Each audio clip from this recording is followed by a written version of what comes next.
session, moderator for the session on worldwide war coverage in the 20th century.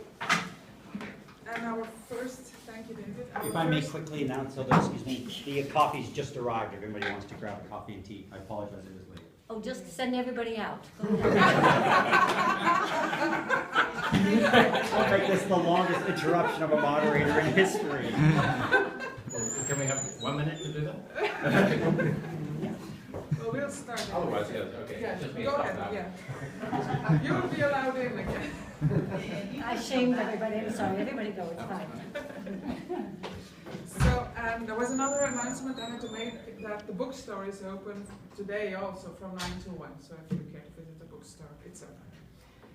Our first speaker, Robert Alexander, will talk to us about the Perestroika of feelings, liminal animality, and Svetlana Alexievich's Voices from Chernobyl. There you are. Go.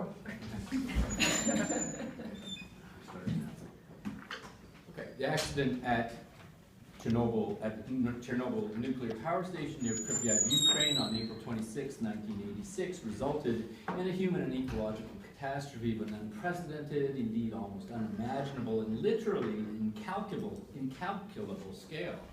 The accident is also attributed with destabilizing the Soviet Union and precipitating its collapse. In later years, the Soviet leader at the time, Mikhail Gorbachev, would deny that the government's slow response to the accident was the result of negligence and duplicity. Authorities, he insisted, simply didn't know what was happening. This inability to comprehend the nature, magnitude, and severity of the Chernobyl accident is a key theme in Svetlana Alexievich's 1997 oral history, Voices from Chernobyl. In recording the stories of those whose lives were affected by the disaster, Alexievich's book provides a stunning record of the harrowing physical and emotional impact of the event and its aftermath. It also, however, foregrounds the profound ideological disruption the explosion and its aftermath rained down upon the Soviet state and its people. What becomes clear from her interviews is the fact that Chernobyl exploded the discursive categories and oppositions which had underwritten the Soviet system. Among those challenged by the disaster, and the one I'd like to focus on today, was the Soviet notion of man as the crown of creation. This is actually a paper on ecology, not war. and with it, the assumption of man's privileged authority and dominion over nature. In her book, Alexievich, and it is among other things an ecological book, records the emergence of a new relationship between the human and inhuman occupants of the exclusion zone around Chernobyl, one in which those who have returned to the area give voice to a more open, equal, and empathic relationship with nature than their predecessors, and even in some cases from their previous selves, demonstrating the possibility of what one voice refers to as a perestroika, or a restructuring of feeling. In the many voices which comprise her book, Alexievich offers an alternative to the official discourse which had dominated the Soviet Union. The importance of such discursive challenges is evident in the comments of one of her sources, a historian of the philosophy of language, who explains to Alexievich the power of discourse in shaping the human relationship with the world. We don't just think in language, but language thinks us, he says. And the language which has been thinking the people of the Soviet Union, he says, is the language of the camps. My entire childhood, he says, was shot through with the language of the camps. Even our games, our sayings, our riddles were from the camps. Because the camps weren't a different world which existed far away in the jails. It was right here. Such discourses shape their speakers, speaking them, as it were, by informing their view of themselves, their relationships, and their world. But discourses, for all their influences, are because they're ungrounded in the phenomena they represent, are also notoriously unstable, never fully adequate to the significant burden they must bear. And over time, subject to contingency, they may lose their explanatory force. As the historian remarks, I think that this prison consciousness was inevitably going to collide with the larger culture, with civilization, and with the particle accelerator. So when the worst occurs, when the technology Soviet students have been taught to regard as a magical factory that made energy out of nothing, blows up, the explanatory magic of the discourse which had supported their worldview blew up with it. And when the spell was broken, speakers found themselves confused and often silenced. The singularity of the event and the magnitude of its consequences shattered the commonplace understandings of the world, and with them, the language available to represent that world. As one journalist told Alexievich, what happened to us didn't fit into my consciousness. I couldn't even understand anymore. What is time? Where am I? In this collision with the nuclear sublime, discourse itself begins to melt down. Meanings are lost, and the borders between the concepts which words had once policed become indistinct. Life and death, waking and dreaming, past and future, the real and the unreal, all lose their clear boundaries in Chernobyl's post-apocalyptic landscape. Particularly significant, though, are the indeterminacies which arise from Alexievich's treatment of the human and natural worlds. In a fitting symbol of the changes wrought by the accident, one liquidator, and liquidators were the civilian and military personnel brought in to clean up the radioactive mess. One liquidator recalls how, in remediating ground radiation in the exclusion zone, he and his crew literally turned the natural world upside down and inside out. We buried the forest, he says. We sawed trees into 1.5 meter pieces and packed them in cellophane and threw them into graves. Such violent imagery is consistent with Soviet policy towards the natural environment. And that's summed up in the much-quoted phrase of Soviet geneticist Ivan Maturin, who said, "We cannot wait for kindnesses from nature. Our task is to wrest them from her." Soviet environmental policy was, for the most part, hostile to nature. As Alexievich's philosopher of language tells her, we were raised with a particular Soviet form of paganism, which said that man was the crown of all creation, and that it was his right to do anything he wanted with the world. The Maturin formula was an attempt to teach people the qualities they didn't naturally possess. And just, I'm over time already, but here you might think of the reference Kate made in her paper yesterday to E.O. Wilson's biophilia. I think it's the same sort of thing that will come up here. But here in this case, he's saying we had the psychology of oppressors. All of Soviet life then, human but also non-human, was subjected to the carceral ethos of the camps. But as the philosopher claims, such an aggressive stance towards nature can only be inculcated against the grain of human nature. There is, he suggests, a bedrock of compassionate, fellow-feeling and human beings towards the natural world, which could not be entirely repressed through learning. The liquidator who buried the forest, for example, is haunted by dreams and visions, and the quote is something black, moving, turning over as if it were alive, live tracts of land with bugs, spiders, worms. I didn't know any of them, he says. What they were called, just bugs, spiders, ants, and he confesses to Alexievich, I killed them by the 10, by the thousands, by the hundreds, by the thousands, not even knowing what they were called. I destroyed their houses, their secrets, and I buried them. So although many in the book repeat an exclusionary rhetoric commensurate with the language of the camps, Chernobyl also emerges as a site of transformation, almost a religious conversion, not only for the national destiny of the Soviet Union, but also for how humans may reconceive their relationship with nature after the devastation of the accident. The liquidator, for example, compares his experience with that of Russian author Leonid Andreev's Lazarus, who, although resurrected by Christ and thus living, has the liquidator said, looked into the abyss, and now he's alien. He'll never be the same as other people. Like death, Chernobyl represents the far side of a threshold beyond expression, the experience of which leaves one forever at odds with the world in which one had previously felt at home. There are a number of examples in the book of individuals whose relationship with nature is transformed by Chernobyl. Time constraints restrict me to one. So I'll look here at the monologue of a cameraman, Sergei Gurin. Like other voices in the book, who rely upon their understanding of historical events, and particularly the devastating Soviet experience of World War II. This is always the analogy that people in this context draw to what's happening in their world. It was like World War II. So there's a pattern of drawing on historical events to help them grasp their incomprehensible present situation. The cameraman says his expectations on being sent to Chernobyl were dictated by romantic notions about war reporting that he had been taught. When he arrives in Chernobyl, however, he finds little relation between those expectations and what he finds. Quote, people were digging in their gardens, he recalls. There were tractors and seed drills in the fields. What do I film, he asks. Nothing's blowing up. To decide what to shoot, he relies on the discourses on which he has been raised, particularly the importance of heroes in times of crisis. But in focusing on such stock subjects and Soviet cliches, he fails to see the real story that lies before his lens. Taken to a place where bulldozers are pushing cattle into a giant pit, Gurin ignores the shot. It didn't occur to me to shoot that, he says. And quote, I turned my back on the pit and shot the scene in the great tradition of our patriotic documentaries. The bulldozer drivers are reading Pravda, the headline in huge block letters, the nation will not abandon those in trouble. I even get lucky, a stork landed in a field across from me one day, a symbol. No matter what catastrophes befall us, we will triumph, life goes on.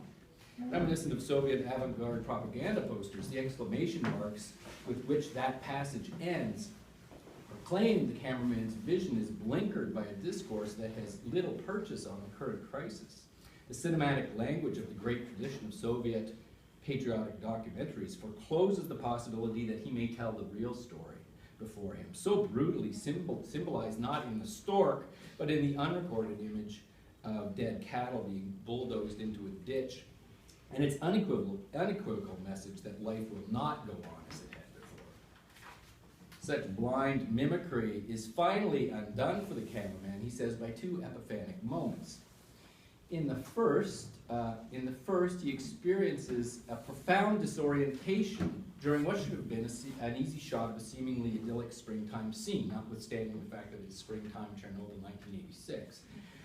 In the midst of filming a garden in bloom, he becomes suddenly aware that he can't smell anything.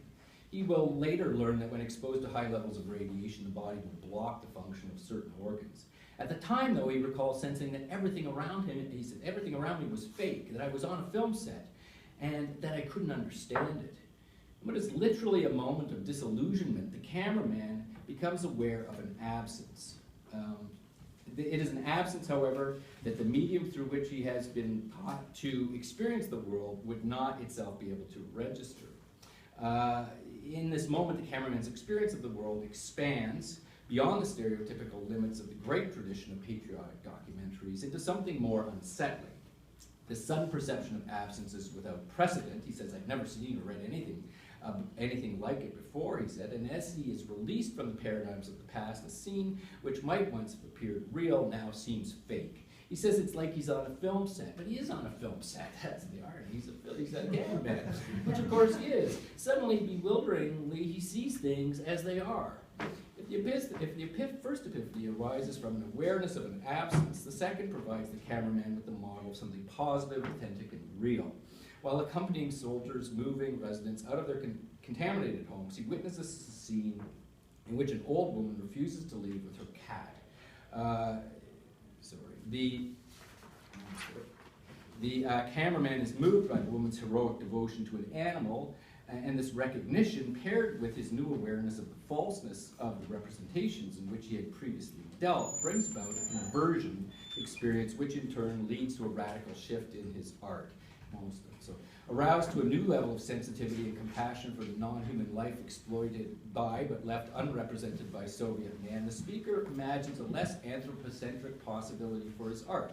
He tells Alexievich that after Chernobyl, basically he starts shooting animals. He goes into the exclusion zone, which just shoots animals. He says, I want to make a film to see everything through the eyes of an animal. Nor is he the only one whose mind has been turned to consider the fate of non-human beings. A perestroika of feeling is happening here, he says, and this restructuring is evident in the audiences who come out to see his films of animal life. He says he's surprised by the numbers, but also by the questions he gets. He singles out those of one boy who, stammering and blushing, asks, why couldn't anyone help the animals? I couldn't answer that question, Gurin says. As the boy who the cameraman calls already a person from the future, and his question made clear, environmental catastrophes like Chernobyl compel a shift in awareness from the comforting familiarity of past discourses, attitudes, and narratives, such as those embodied in the maturing formula, to a new willingness to confront the future as an imminent trauma. I felt like I was recording the future, Alexievich states in the final lines of the book. And that sense of the future as something inescapably present is evident throughout the book. Indeed, we may well, in an age of accelerating global warming, find ourselves speaking words like those of the psychologist who, having traveled many times to Chernobyl, tells Alexievich, "My past no longer protects me. There aren't any answers there. The future is destroying me, not the past." To curtail this destruction, Alexievich and her voices suggest new relationships must, or perhaps will, be struck between the human and non-human worlds. And these relationships will demand new modes of representation, interrogative rather than declarative, empathic rather than anthropocentric, and an orientation not to past paradigms, but rather to a future that, like the voices in Alexievich's book, is already upon us.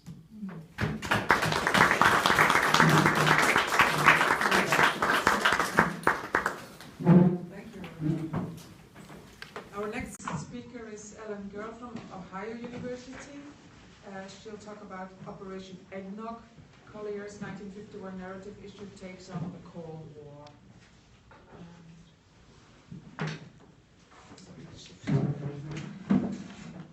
We don't know what happened? It's, there. Is it working? It's in power save mode. It's switched to power save. Yeah, so just press video. It was on earlier. Yeah.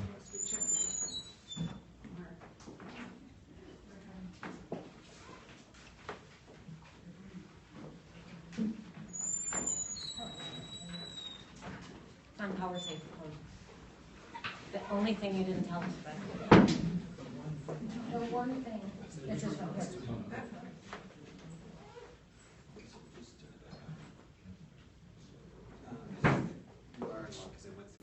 here.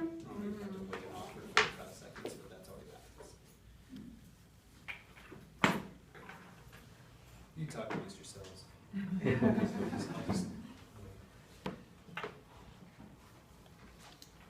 I'm going to talk slowly and get started.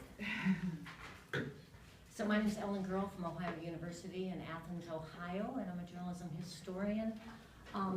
And so I'm going to start my description of my research in progress a little bit like a story.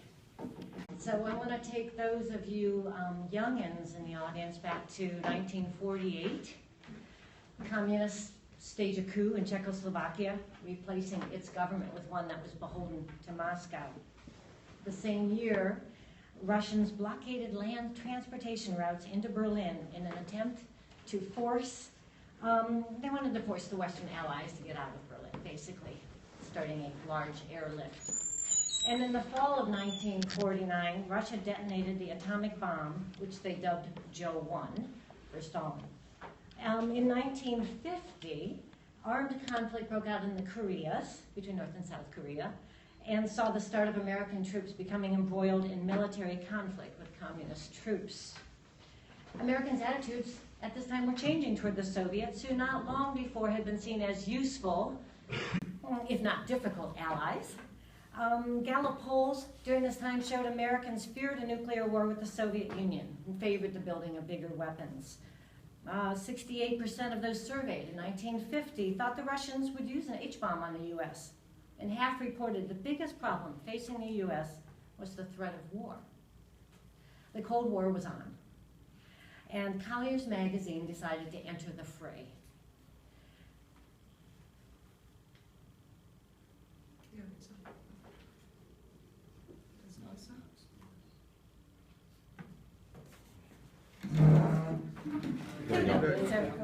Didn't click it hard enough, sorry. Now, let me put you into an editorial meeting at the Collier's offices in New York City at the start of 1951. Collier's was a weekly news magazine founded in 1888, had a steady circulation at this point of about 3 million, but was facing declining advertising sales. At that editorial meeting, the 31-year-old associate editor, whose name was Cornelius Ryan, suggested they should do a story on what would happen if the U.S. were occupied by Russia. This type of imagined story wasn't new to Collier's. The year before, an issue had featured the story of an atom bomb destroying Manhattan, and that story had gotten wide readership. Let me just say that New York has been blown up and attacked in every way imaginable by the media. Just think large apes. But at that meeting, the idea grew bigger and bigger, and I was tempted to say, like a mushroom cloud, but I won't. The decision was made to expand that idea to an entire issue. 300 pages of the magazine would describe a war with Russia. This war would be fought over 2.5 years. Not surprisingly, it would be won by the United States. And not surprisingly, it would result in the destruction of Russian communism. The editors at that meeting thought through. They wanted it to be fact-based reportage, narrative stories, wonderful illustrations. They wanted to bring on well-known journalists, historians, military experts. And indeed, that's what they did, as I will describe. The issue had terrifying illustrations, emotional stories, transporting readers to the imaginary year of 1960, 5 years after this war, when peace had been restored, and Russians were now happily adopting to a democratic way of life. As one writer noted, this was the ultimate Cold War fantasy. It was set to run October 27, 1951, and with its cover title you see there, Preview of the War We Do Not Want. It was known internally by the code name Operation Eggnog. I know you're all wondering about that. There was no reason for that. They just picked it. Cornelius Ryan worked tirelessly for 10 months in a cloak and daggerish manner on this secret issue.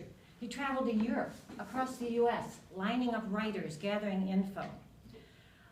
You may be familiar with the name Cornelius Ryan. He was a war correspondent. After World War II, he worked for Time. He covered the atomic bomb tests in the Pacific for Time.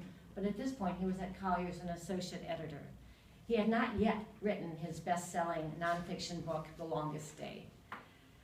So Ryan and other editors cajoled, asked writers to join this. They brought on, you can see some of the names that I'll be describing some of them. Broadcasters, Edward R. Murrow contributed. Lowell Thomas, Walter Winchell.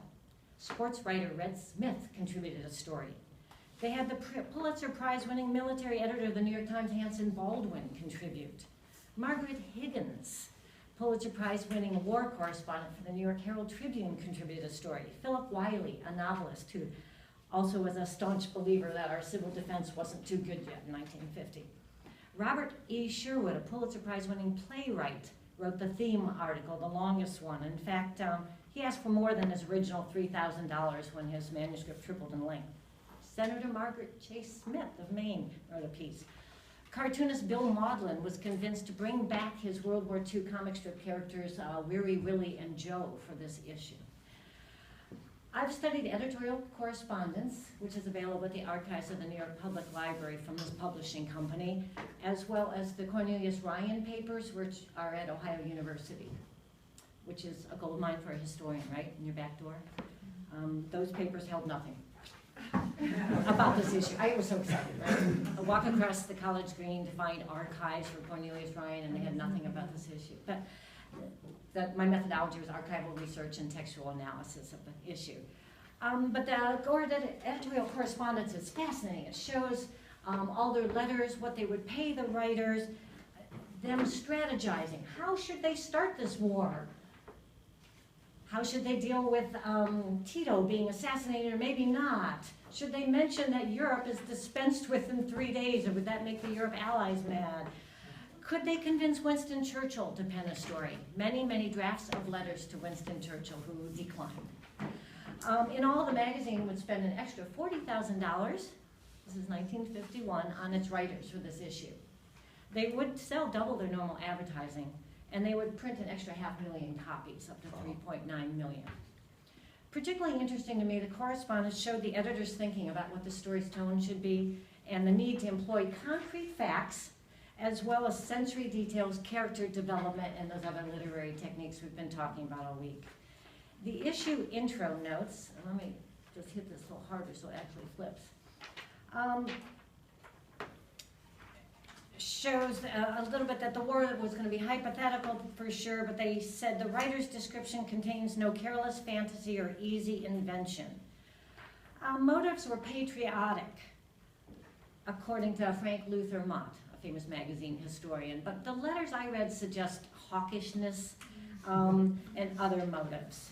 The editors had disdain for the U.S. policy of containment.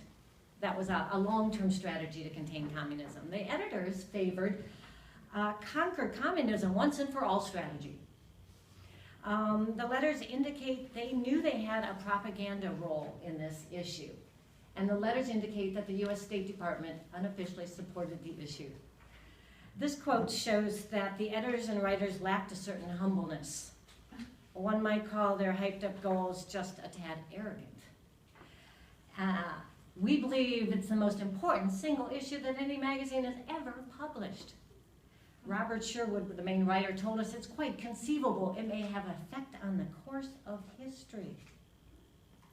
As if Stalin hadn't gotten the idea by then, page 2 has this additional description of purpose of this issue. To warn the evil masters of the Russian people that their vast conspiracy to enslave humanity is the dark, downhill road to World War III. 2, sound a powerful call between the peoples. 3, demonstrate that if the war we do not want is forced upon us, we will win. A close reading of the issue's text shows various markers, like I said, of literary journalism, dramatic tension, concrete details, cinematic scenes, use of dialogue. I'm going to point to just a few examples of these. But what I also find interesting is that the stories in the issue bring up the question of the role of truthiness and trustworthiness, which some literary scholars have looked at.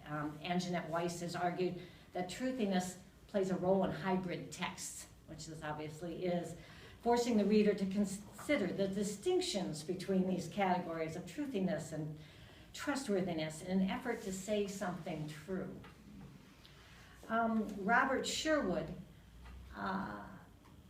said at the onset, and I mentioned he's the playwright who wrote the longest theme piece for the issue. He basically outlined how the war was began and was fought. He said, I was convinced at the outset that the piece should be simple, direct, coldly factual as possible. This is his particular piece, so that the reader would not feel it was another sensational imaging, but would think, God, this is it.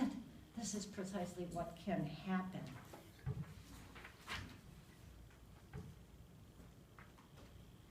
So this is just one example showing some of the writing, scenic construction, use of dialogue, use of factual details, as well as using a famous journalist such as Edward R. Murrow to pen a piece, right, as far as giving it trustworthiness to an audience. He wrote this boxed story called A-Bomb Mission to Moscow. Again, probably you're all familiar with the name Murrow, but he was a broadcast war correspondent whose dispatches from World War II and Korea transported his listeners to history as it happened, which is a quote from one of his biographers, Joseph Perestroika. So I love that, transporting listeners to history as it happened. So this little article here describes his mission flying in the B-36 that drops an atomic bomb on the Russian capital, Moscow. When we took off, it was hot. The jukebox in the officers' mess was wailing, I'll see you in my dreams.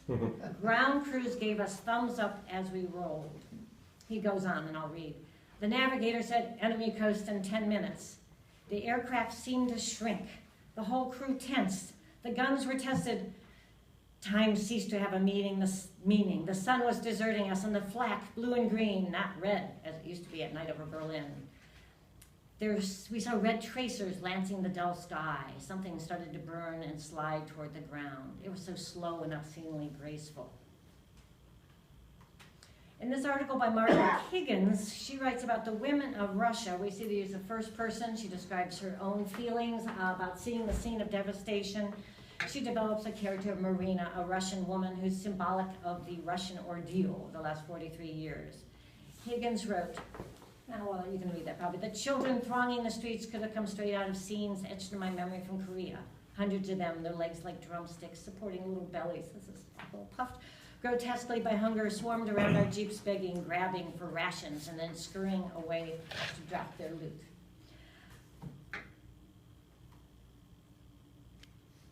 By 1960, according to the issue, things had returned to normal, at least enough to run the 1960 Olympics in Moscow. So we have a description of the Olympics by well-known sports writer Red Smith.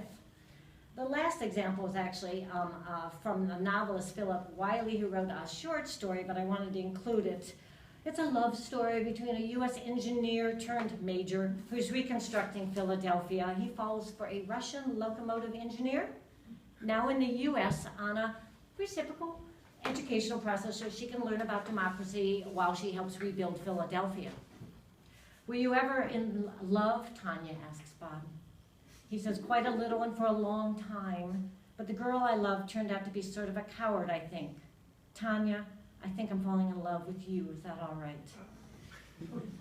Tanya stood in stark contrast to his fiancée, who is depressed by loss of her pre-war life of horse shows, debutante balls, and non-rationed food. I'll tell you how the story works out later. As I study this issue, I see at work what scholars Gehrig, Green, and Brock describes the narrative mechanism of transportation, or the feeling of being lost in a book. The issue's vivid word imagery and illustrations and cartoons might very well result in readers suspending their reality testing. They would surely know this did not happen. But to use a cliche, it rings true. It seemed plausible to Americans during the Cold War that should it happen, we would win the war. Thank you.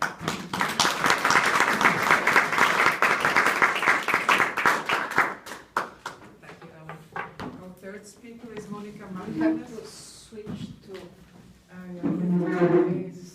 Switch Yeah. to A. A. Okay, how do I do that again? Just Continue, right? Input C. Yeah, and how do you go up? Do you remember how we went up? I don't know. Just go through, keep clicking, click, click. Ah, okay.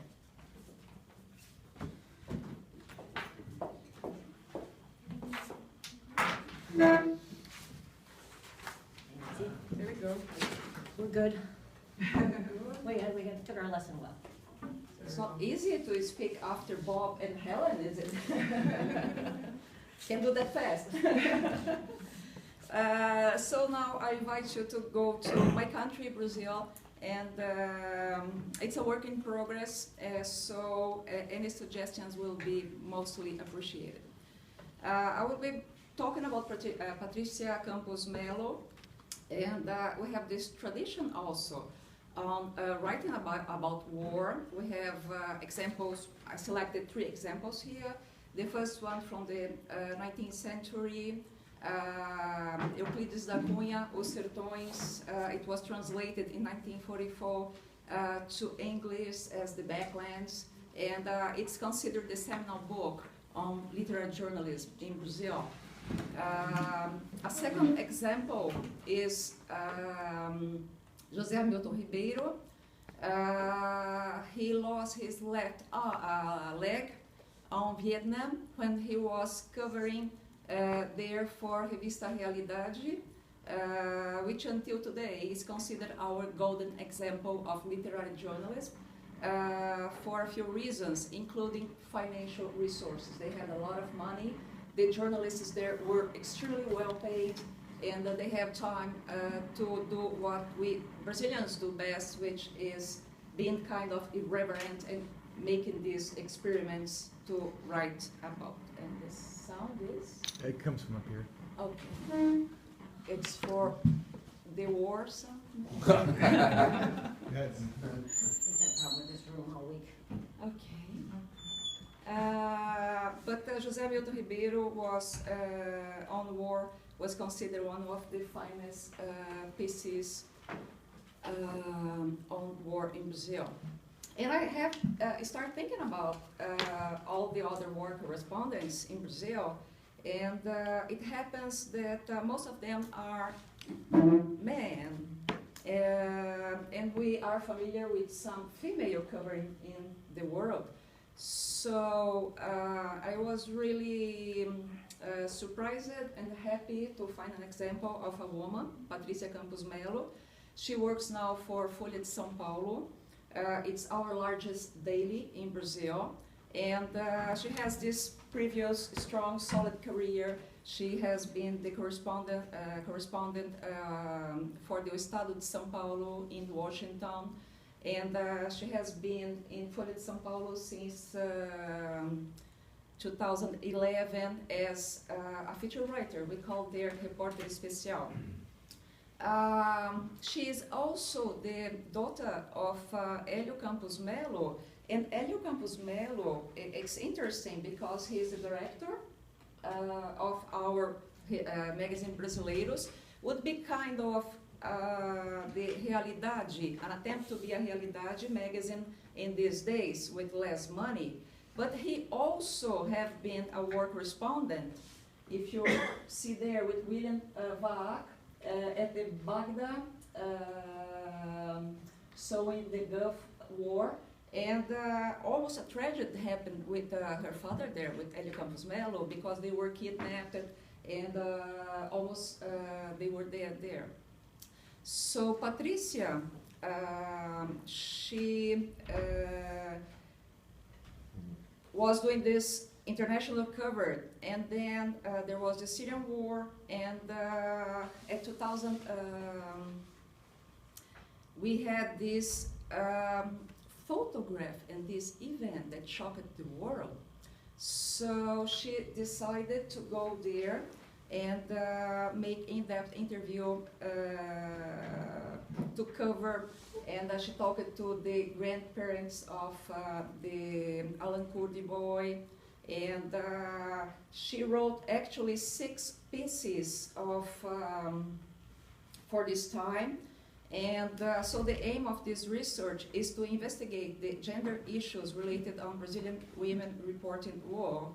And it's interesting because last year, me and a colleague of mine, we went through all of association of journalists, researchers, production during 2004 to 2014 to check studies on gender.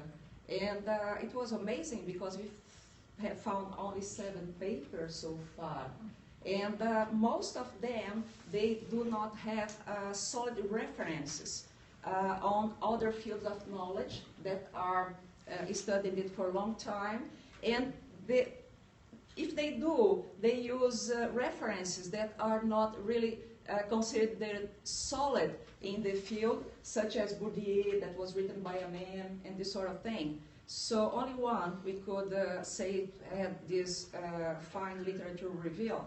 So in Brazil also we don't have, as at ICA, IMCR conferences, that you have a division on gender, you know. We don't. They go inside the other sections. And another interesting thing is that there have been this major research on the breaks conducted by the Tampere University, and they made this survey, and the Brazilian women journalists reported no awareness on this glass ceiling effect to themselves. So it is as if they are immersed in this sexist society, as the Brazilian still is, you know, but they are not aware of that. They report, oh no, this is no issue for me, and statistically speaking, we work more, and all the data show that we have an impact, you know. So it's quite an interesting phenomena we are touching in this study, I believe. And then I love life stories, and then I went to interview her at the press office of Folha de São Paulo, and it's amazing because if you went to a press office back in the 90s, you'd see these thousands of people smoking and all those noises. I miss that so much. And nowadays, you know, it was this sort of quiet place, filled with blank spots, you know. And then I interviewed her, And the kind of answer she gave me really surprised me. Because first of all, she's not really aware that she is an example of a war correspondent. As we have seen yesterday, some of the finest examples of literary journalists in Brazil, they do not say also they are doing literary journalism, but it's okay. So she said, well, it was nothing planned. She really had the sense it was a good story and asked to go there and want to tell. On gender also, she has this positive view of it. Because I am a woman, I can enter places where no man can. And I can understand, she's right, because I have been to India last January. I have visited 5 schools of journalism there. And I really was able to connect to women in a deeper way than a man could do. But the reverse side of it is that she reported in a very tense, emotional, Brazilian way that she is totally guilty of doing what she's doing. She has a 5-year-old boy, and she says she slept feeling guilty and wake up feeling guilty. She has the structure of her still with her mother to leave their boy, and she's still confused about that. She has not solved that. She doesn't know yet how to deal with the fact of going and cover war and staying a long time outside. She has she also done a coverage on Ebola, and she had to be 40 days when she came back on quarantine. So it was a long time away from her family. She reported, en passant, some troubles in the Leuven field as well, concerning earning more than men. It's an issue in Brazil for a woman, having this, being more visible than her partner. So, you know, it's a really dense, complex phenomena out there to be investigated. So, now for me it's the easy part. I have to go and do the textual analysis of the 6 species, but it won't be the intriguing part. But the intriguing part for me, the heart of the thing, is that as a war correspondent, she's still stuck to the image of this Western representation of the feminine image. She's still linked to motherhood, to being there for the kid, to the private spaces. It's funny because there are some areas in Brazil where you still have the 19th century big houses where you have the senzalas, the slavery, and the women dorms did not have windows. Because, yeah, it's amazing, isn't it? It was yesterday in historical terms, because women were supposed to be inside the house. They could not be shunned unless it was to be presented, introduced to society, and then they would find a proper marriage to her. So when we go to the other traditions, we can see a much more complex and interesting representation of the feminine that maybe would match better to a female war correspondent in nowadays, because you have this part that is linked to being a nice, a good wife and a good mother, as in the Hindu tradition, but also they do not deny this black side of the women that are connected with the evil forces, you know, and to life, yes, as in the Christian mentality, but also to death. And war is about death all the time. So, but I was really in the mythology, and it's one field of my expertise. Intriguing that it matches with the up-to-date gender studies, because we can see gender always in relation, and in this case, Collier goes and protect the world from demons, but she needs the masculine figure to calm her down. So it's a partnership. One without the other is not cannot work. In this sense, we have some, perhaps the Christian representations that match that would be the Black Madonnas in a very subtle way of introducing this concept back to the women figure. So, to wrap up, nowadays, considering war coverage in Brazil, they do have this globalized vision of journalism. Journalism itself immersed in the search of new business models. Folha de S.Paulo just released it 3 weeks ago, this new project, editorial project, emphasizing what they call as interpretative journalism, which would be what we call literary journalism, okay?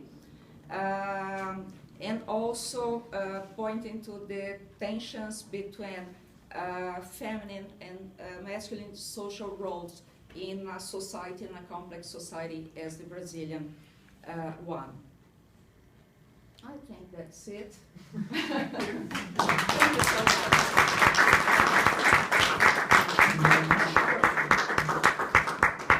So now we have to go back to the other No, one. no, no. I think no.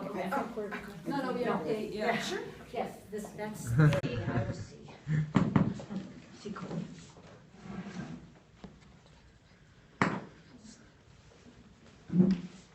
Okay, our next speaker is Susan Swanberg from the University of Arizona.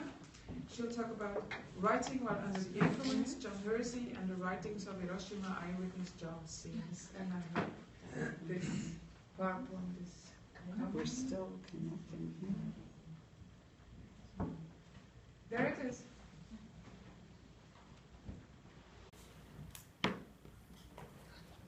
Okay, good, thank you.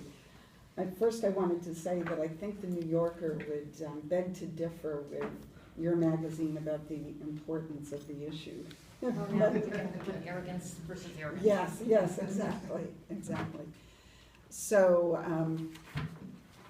this project, research project, is part of a larger project called Spinning Science, looking at science journalism's role at the interface of science and public policy during the birth of the atomic age, which I fortunately recently got some funding for.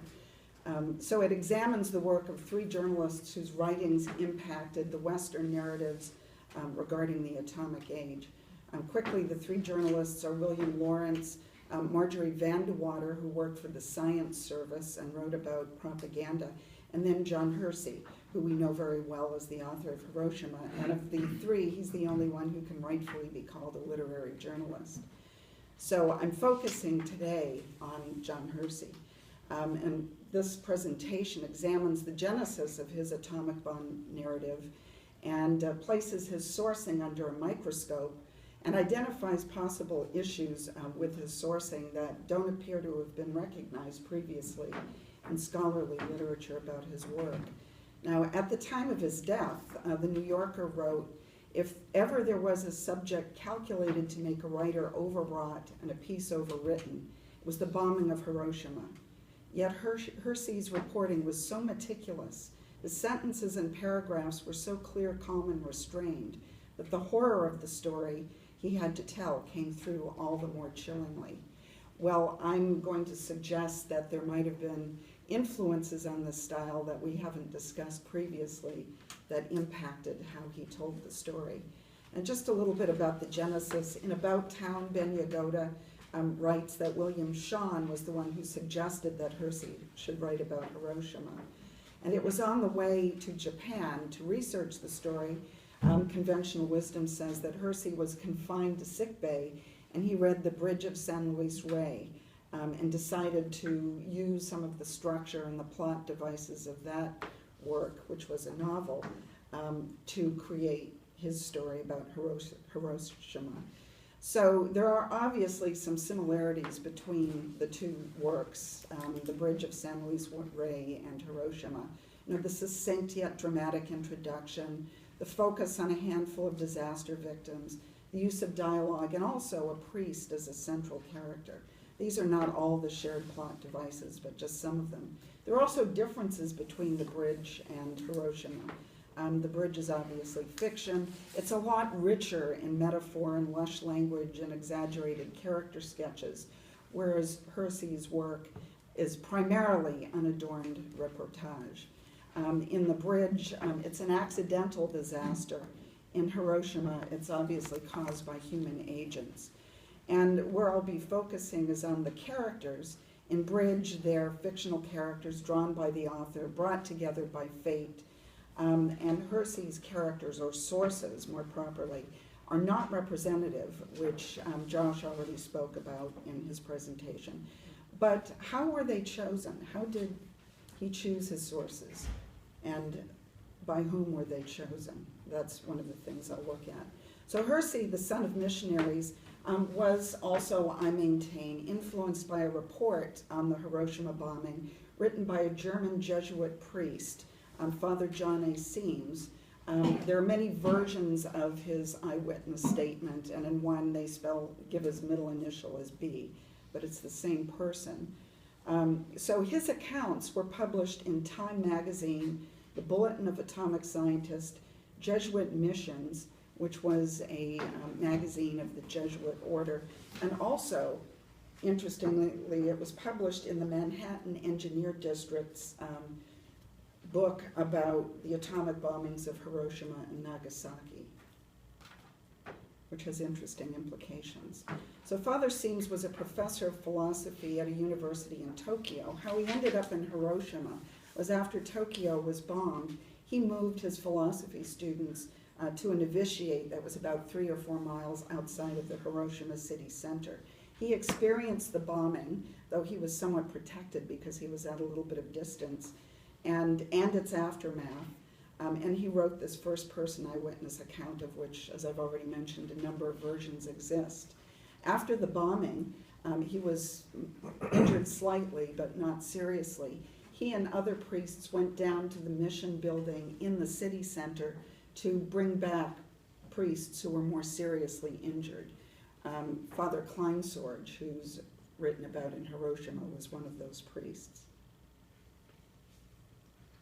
So there's a certain amount, I can't go through all the details, but just a couple of examples. There is some shared language, shared ideas between Father Seams' eyewitness report and Hiroshima. For example, Father Seams in his report talks about the fantastic rumors that were circulating, that the Americans had something really big in store for Hiroshima. Hiroshima, up to that point, had been protected from the bombing. The B-29s would fly over Hiroshima but would not drop the bombs. And Hersey says something very similar. A rumor was going around that Americans were saving something special for the city. Another example, how the report starts and how Hiroshima starts is very similar. Seams says in one of his translations, each translation of Seams' eyewitness statements is somewhat different. Some are shortened, some are longer, some have slightly different language. But in this, the Matthew translation and calling says, suddenly at exactly 8:15, I saw the entire valley burst into brightness. It was like the momentary flash of magnesium when a picture was taken. And you see some similar language at exactly 15 minutes past 8. When the atomic bomb flashed above Hiroshima, the light of the bomb was reflected like a gigantic photographic flash. And there are other examples too, small examples of some shared language. Also, there are many shared characters. Father Seams mentions, of course, it was his first-person eyewitness account. Father LaSalle, Father Schiffer, Father Cieslik, Father Kleinsorge, and a Mr. Foucault.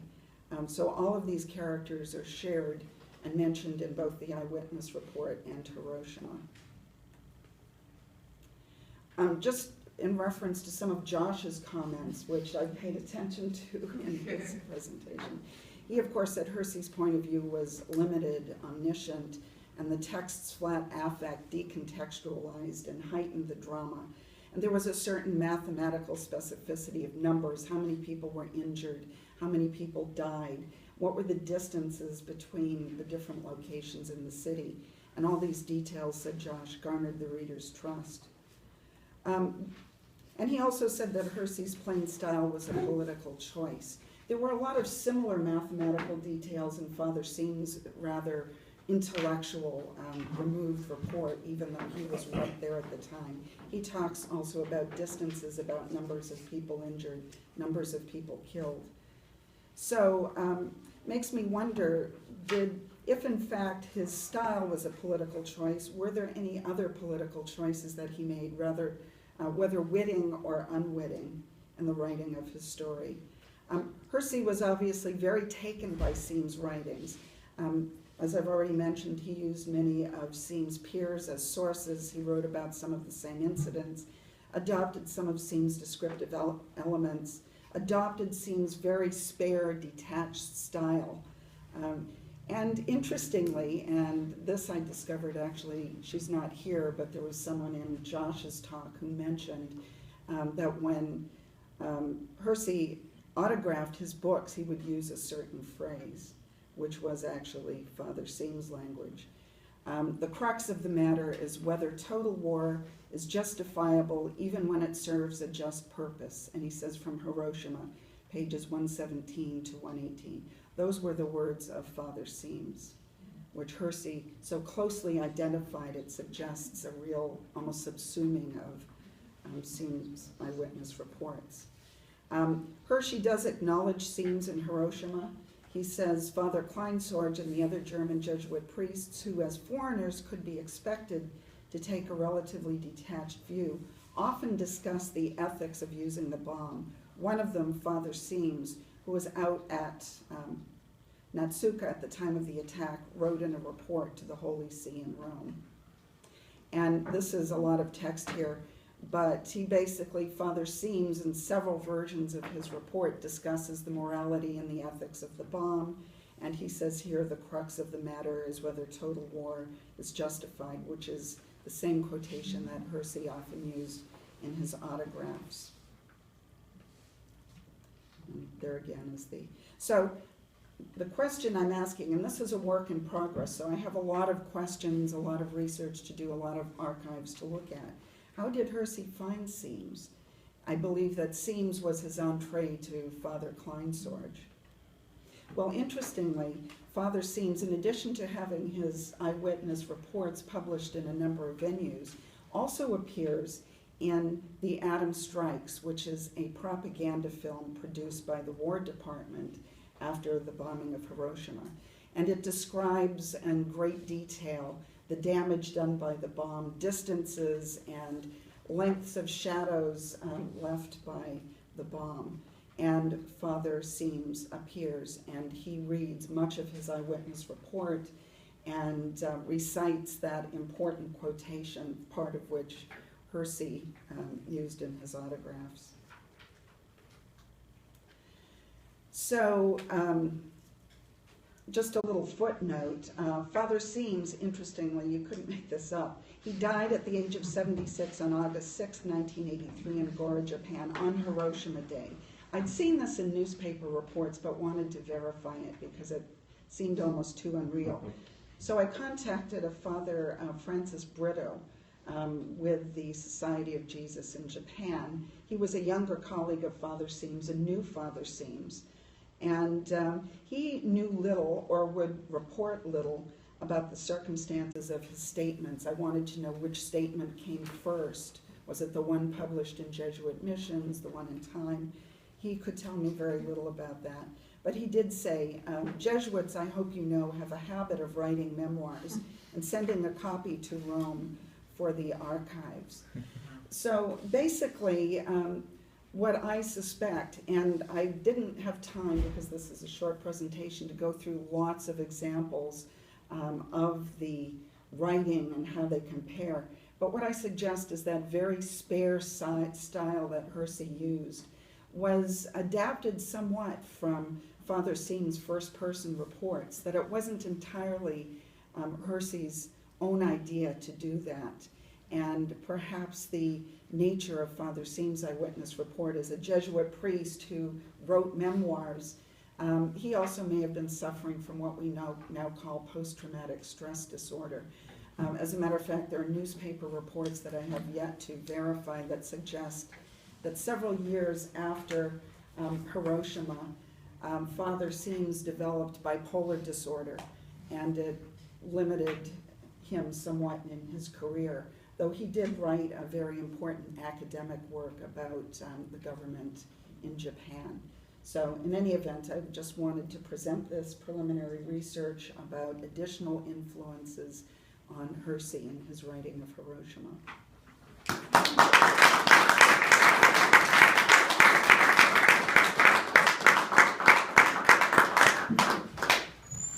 Thank you. Are there any questions? Gerl? Ellen, thank you so much for that paper. It was, I found it incredibly interesting, and I really appreciated that you'd actually looked at sort of framed it in what happens in an editorial meeting. So how does this, what was the genesis of this series? One of the things that I was kind of struck by was the number of war correspondents, and also you mentioned J.D. Priestley, who had himself sort of given these kind of radio, sort of propaganda radio broadcasts during the war. So I'm just wondering, sort of in the first instance, about the kind of relationship between sort of the Ministry of Defense, the Defense Department, U.S. Defense Department, and this kind of sort of semi-propaganda, because there's been a lot of work done on the CIA, for example, funding literary publications. Maybe it was a little bit later on. And my second question was, I was also wondering whether some of these war correspondents, or people like J.D. Priestley, who were used to doing these kind of sort of boosterish, propaganda-ish broadcasts and writings, whether they were sort of thinking that this was kind of the next phase, that there was a link between the language, the style, or even how they perceived their role. Great question.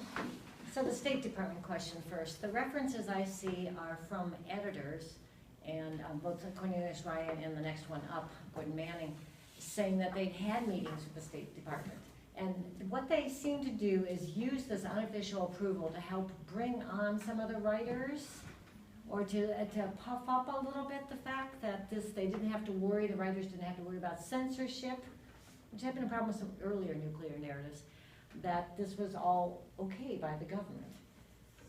But what I don't know is I haven't seen letters between, I haven't seen any descriptions of meetings with any State Department officials. I just see it referenced.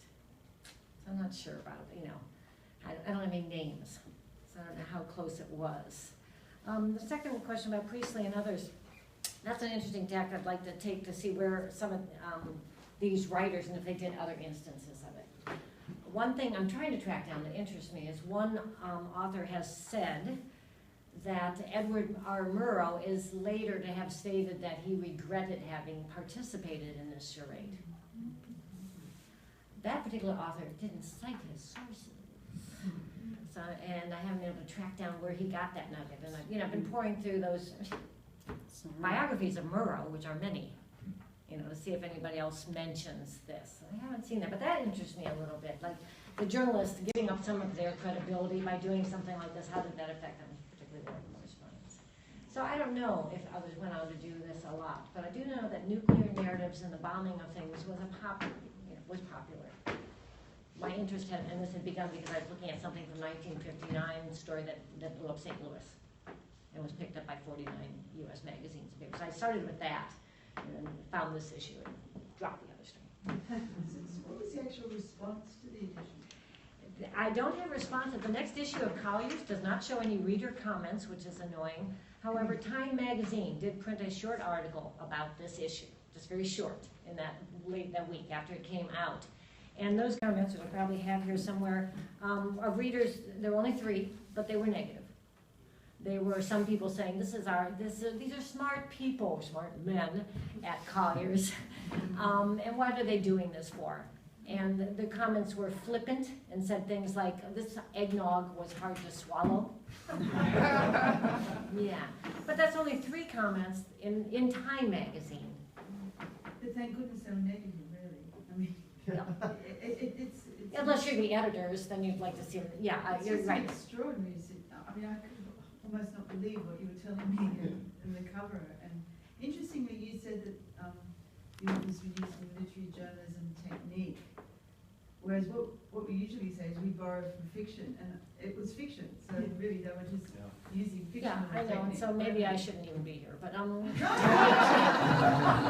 didn't mean that at all. Sorry, but I did sort of hear that. No, exactly. Inversion of It's fiction, but they're using reporting techniques. They're saying we need. You should be here. They're journalists. They right? anguished- It's propaganda. They anguished over how many real names to use. They knew they needed some real names for kind of the real Stalin, Tito, they needed real names for that, but then they had to be sort of careful, and they didn't want to make the Allies mad. So there was a lot of deliberation about how to write the war story. Part of me, the cynical part of me, a large part of me says, these are like boys playing war. They're like this war room in the Collier's offices, having a great time building a war on print. Yeah. Yes? You know, yeah, I thought all the papers were great, and one of the things that did strike me about this is that those pieces are kind of doing a little bit what Rob was talking about, where you're with the film, sort of the conventions of film representation of war, where they're kind of looking over their shoulder and using a lot of these popular genres, the romance story, the sports story, to kind of normalize something which is not normal. And with Susan's too, I don't know whether you've gotten to the rest of your project yet, but there's a way in which the arrival of the atom bomb and the science of nuclear devastation, as Rob was saying, sort of disrupts every possible, way to project forward into a future, and it's sort of doing futurism, when it maybe it can't be done. So I wanted to start actually with questions for Susan, which is that whether you've gotten far enough yet to make an assessment about how Hersey is spinning the science. That is, that you've really gotten the groundwork here for his sourcing and stuff like that, but it sounds like you're trying to sort of plug it into the institutional representation of atomic science, and which is what is the subtext of a lot of these things. Right. Well, interestingly, at the beginning, I intended to use him as a comparison with William L. Lawrence, who was an unapologetic propagandist and worked for the War Department. At the same time, he was employed by the New York Times. And then as I dug deeper into Hersey, it's not clear to me whether he was knowingly and willingly manipulated, or whether he manipulated, or to what degree. But he did... one of the things that's recounted by the Jesuits is they did not believe that there was any problem with the leftovers from the atomic bomb, that there were no waves or things, and that part is used by the War Department, that part of Father Seam's statement. So I do think that Hersey was very likely used to give their message. The War Department clearly thought that what Father Seam said was okay. I mean, obviously the details were going to get out at some point, but it was a way to channel those details about the effect of the bomb in a calm, quiet, but the science, I haven't quite gotten there yet, but I think his reports about what happened to the people who were there would get to some of that. That's one thing, just to follow up, I guess I feel like the thing I've always struggled with about Russian in the book is, what does Hersey actually know? Yes. That it's, and I think something to do with the endurance of the book has to the way in which the style allows us to fill in what we know over time. But I don't think that's necessarily the case that Hersey knew what we knew. Yeah, well, I'm going to go look at his archives and see if I can find any clues to how much he knew. But the fact that someone who figured in his book and who I think probably led to those other sources that the War Department used him, his eyewitness account, suggests to me that there was some manipulation on someone's part. Thanks very much for all the papers. I'm particularly interested in yours, Susan, because I've done some work on Hiroshima myself. And I was going to start with another point, but given what's just been said, I think I need to say that he was the first one to nail down the number of fatalities and casualties. Like, there had been a lot of not only confusion but silence from the American government and the American military, and more than silence, active downplaying of what had happened through against the reporting of the Australian reporter Wilfred Burchett. They closed him right down after his first report. So Hersey, whatever else is going on, and I think his stuff on scenes is absolutely really interesting and fantastic. He was the first one to get the figures out there, which were not known and were not, being talked about. He was also the first one to comprehensively discuss radiation sickness, which again was not being discussed and not being and squashed in the case of Burchett when we talked about the atomic plague. And there's a really good source, if you haven't seen it, a secondary source, Robert J. Leuven and Greg Mitchell have written a book, Hiroshima in America, 50 Years of Denial, which is really worth looking at because they start before with Bill Lawrence, as you mentioned, and look at the whole way in which the narrative was constructed and so on. So that's a really good, useful source I would recommend to you. Thank you. The Sims stuff to come to that, which I think is really interesting, because I knew about his account, but I hadn't actually read it, and I'm kind of now thinking, you idiot, you should have read his account, because the comparison is so revealing. Hersey did interview 6 people at least, and I think from accounts more than 6 ended up choosing 6, and there is an overrepresentation of Jesuit kind of fathers and so on in it. But I think he is the son of Jesuit missionaries, I think. I don't think Jesuit. I think Missionaries. yes, he is the son of missionaries, which I think might have played into the access that he had to Hiroshima. Yeah. So here's another thing for you to follow up on, because it's I only discovered this after I've written the thing I've written. A woman named Anne Federman, who I don't know of as a writer, she's I think a novelist. She wrote a memoir where she accused Hersey of plagiarising. Do you know about this? Yes, The Men of Bataan. Yeah. Yeah, I have read her book.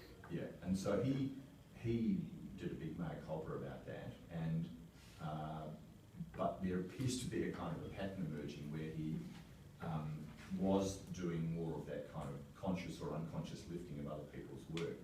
And I wonder, just as a thought for you, his background as a reporter for Time, having worked at Time myself, there's an element of the Time style and the Time method of reporting, which may have kind of seeped into his own work, which is to say, and this is what Federman's parents were victims of, she says.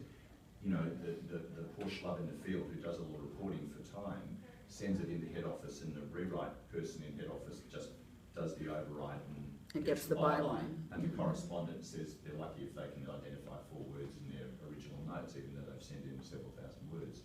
So I wonder whether there's an element of that kind of method seeps through other parts of his work. I'm having said that, I'm a huge admirer of Hiroshima. I think it's amazing work, but there's something for you to think about. Yeah, no, I agree. Thank you for all those suggestions. I'll follow them up. So you had a question too?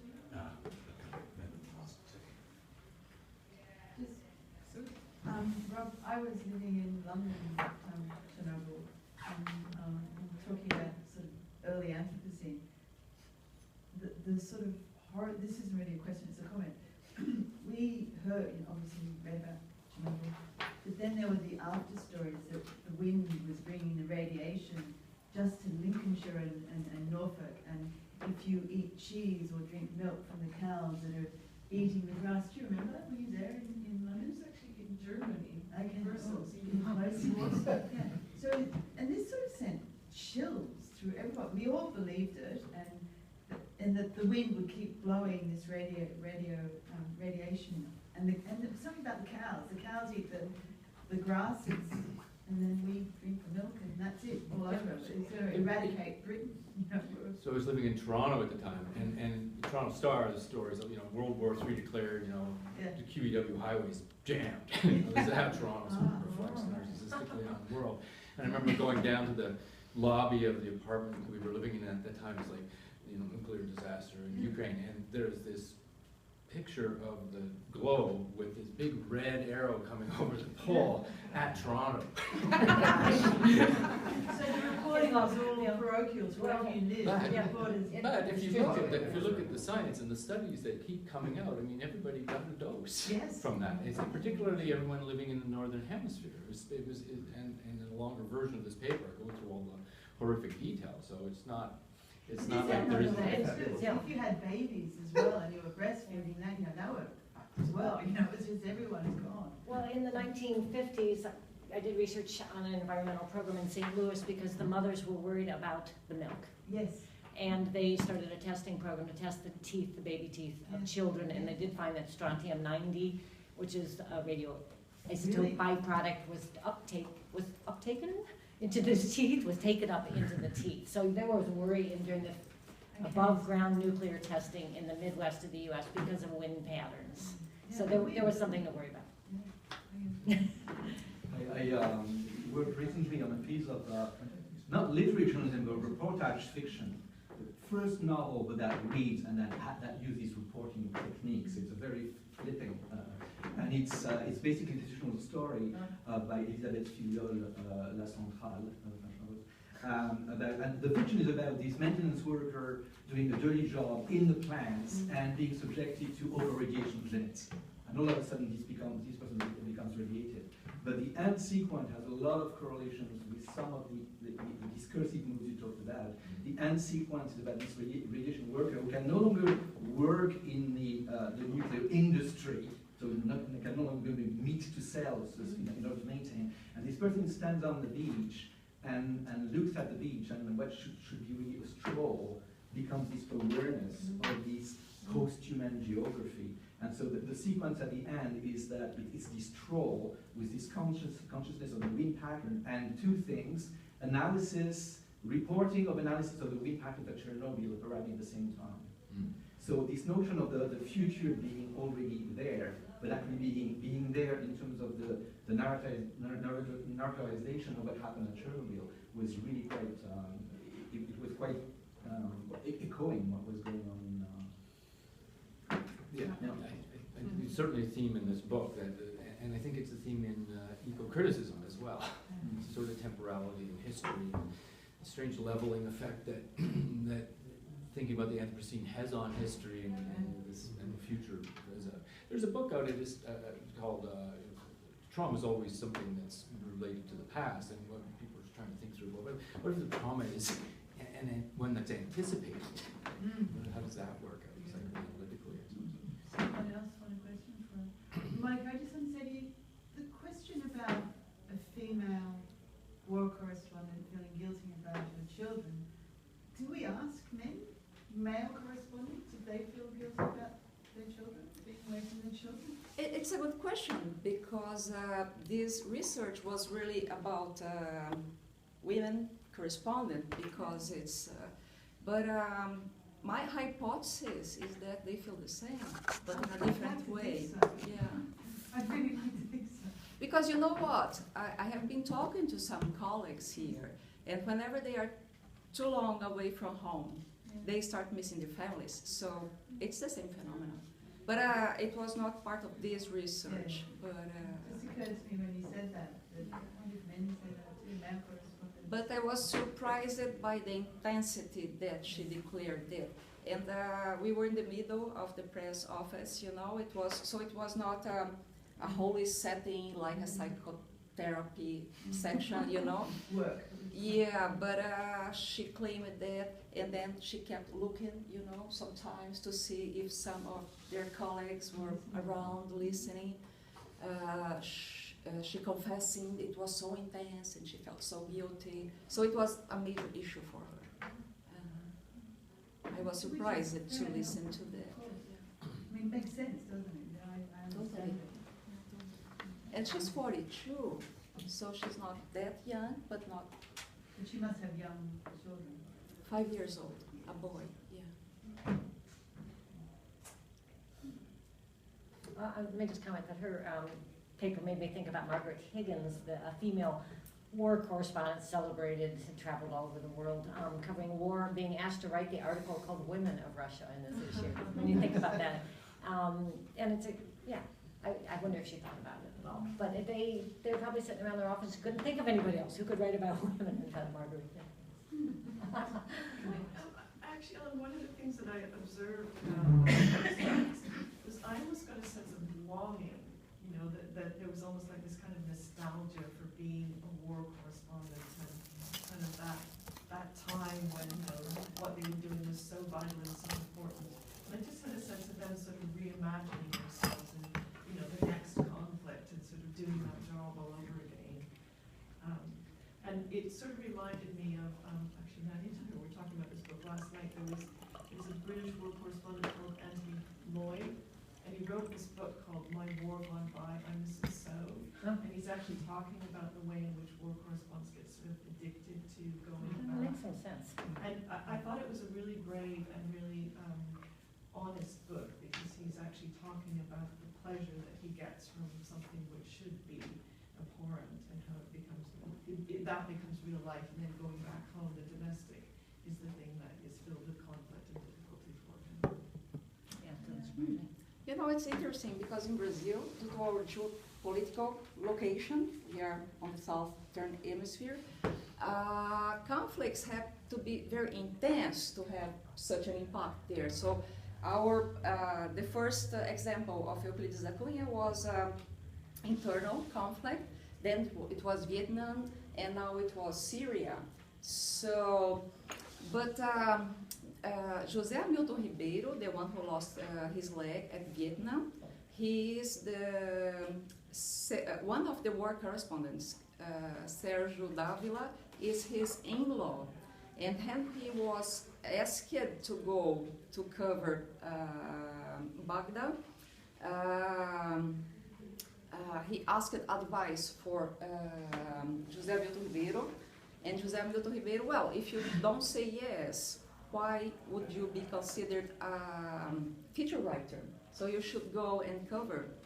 But you know, I have interviewed Sergio's wife, Tete Ribeiro. She is a reporter as well. And she said for a long time, he woke up screaming in the night after the coverage, you know? So there's a lot of trauma involved in it. That's why I think that there is this invisibility of the women and their influence, you know, on the war coverage. Because one way or the other, they will be there, you know. So Tete was there, you know, making the support for his husband, and now he is the #1 of the press office at the Folha de S.Paulo, and now it's Patrícia who is going. But it's very expensive to send a war correspondent from São Paulo to the work.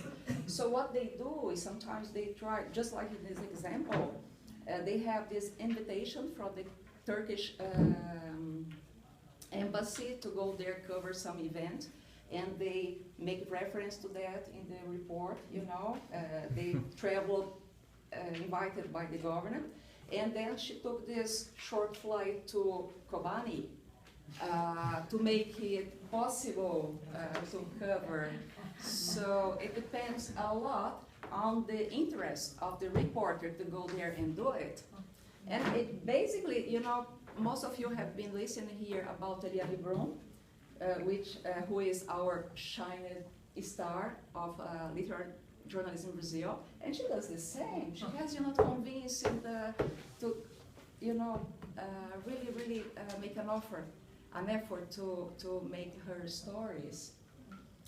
So, and I'm waiting for Patrícia Campos Mello is about to release a book called Honeymoon in Kobani, in Syria, about her experience. So probably it would be the finest piece to analyze if for this, the ending of this study.